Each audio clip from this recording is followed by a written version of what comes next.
The distinguishing characteristic of 1974 Topps baseball cards was supposed to be that they were issued all at once.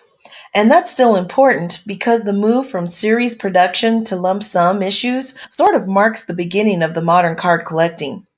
But in the winter of 1973 and 74, the San Diego Padres loused things up by almost moving to Washington, D.C., without really knowing their team name.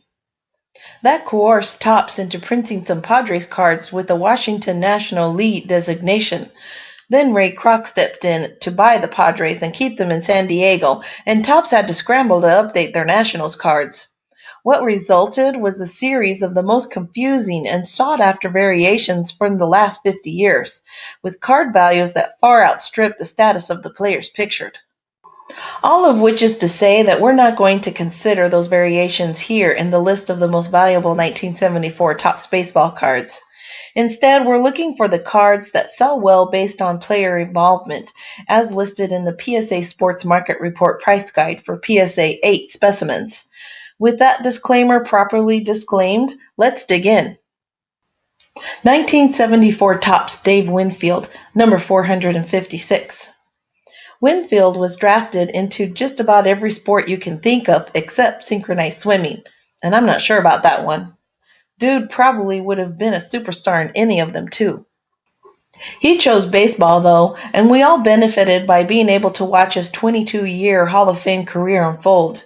This rookie card has been a hobby staple for more than 30 years and checks in around $90 in PSA 8 these days. 1974 Topps Hank Aaron, number 1. Hammering Hank entered 1974 one home run short of Babe Ruth on the card leaderboard, which gave Topps plenty of time to prepare a proper tribute. And boy, did they ever. After issuing an all-time leaders card featuring Aaron, Ruth, and Willie Mays in 1973, TCG started out their 1974 set with 6 straight Aaron cards. Numbers 2 through 6 feature miniature reproductions of Aaron's previous Topps cards, while this first card in the set proclaims him the new all-time home run king. Henry would make good on that promise just a couple of games into the season, and the stage was set for future cardboard domination. This unique pasteboard is a $90 item in PSA 8. 1974 Topps Nolan Ryan, number 20. Ryan was in his flame-throwing prime for the California Angels in 1974, and this card shows him about to unleash some hellfire at you from across the desert. A scary card that, like most of Ryan cardboard, sits near the top of the value heap at $60 for graded near mint copies. 1974 Topps Mike Schmidt, number 283. The first solo card for the greatest third baseman who ever lived? Yeah, that's going to be popular with collectors.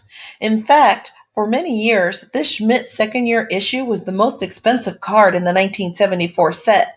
Today, it sells for around $40 in PSA 8. 1974 Topps Pete Rose, number 300.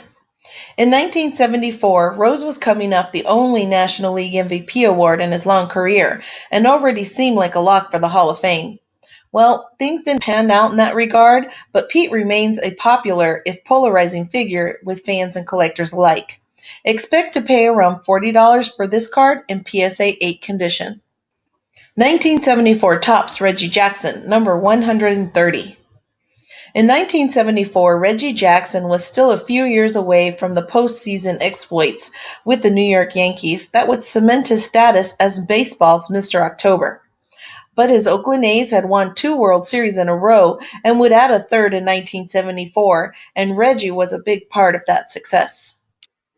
Having won both the American League and World Series MVP trophies in 1973 and closing in on 200 home runs, Reggie was already flirting with Cooperstown.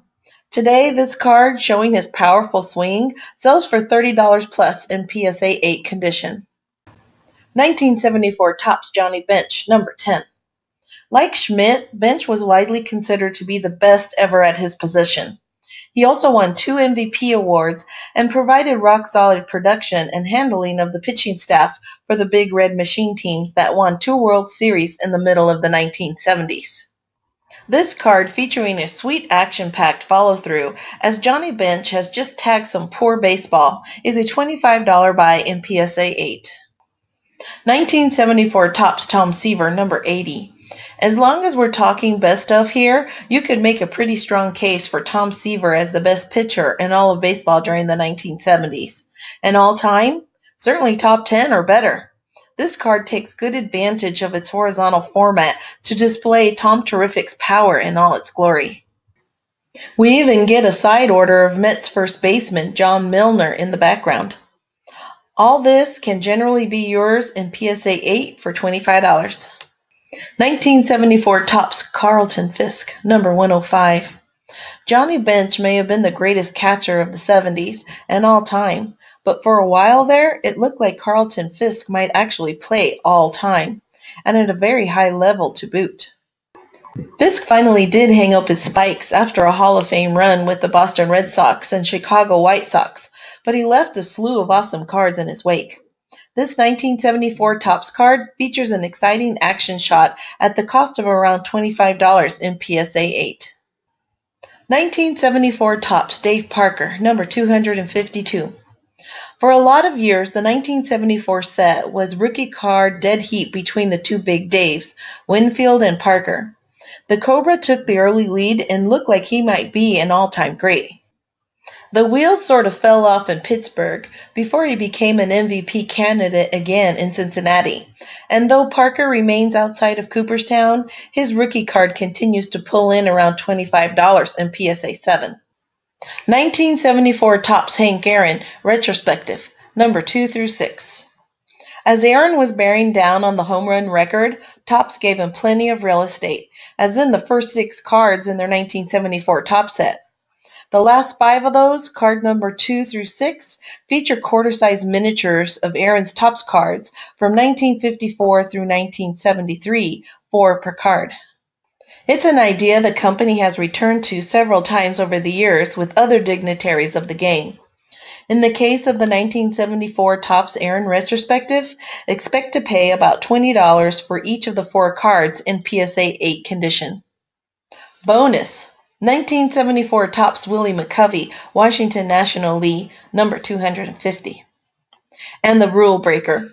Even though I swore up and down there in the beginning of this video that I wouldn't include any of the Washington National League error cards, I couldn't really resist including the only Hall of Famer thus affected. So here is Stretch McCovey in his $35 error card in PSA 8. Enjoy the bonus viewing. Like our video? Then like our videos and subscribe to our channel. WaxPackGods.com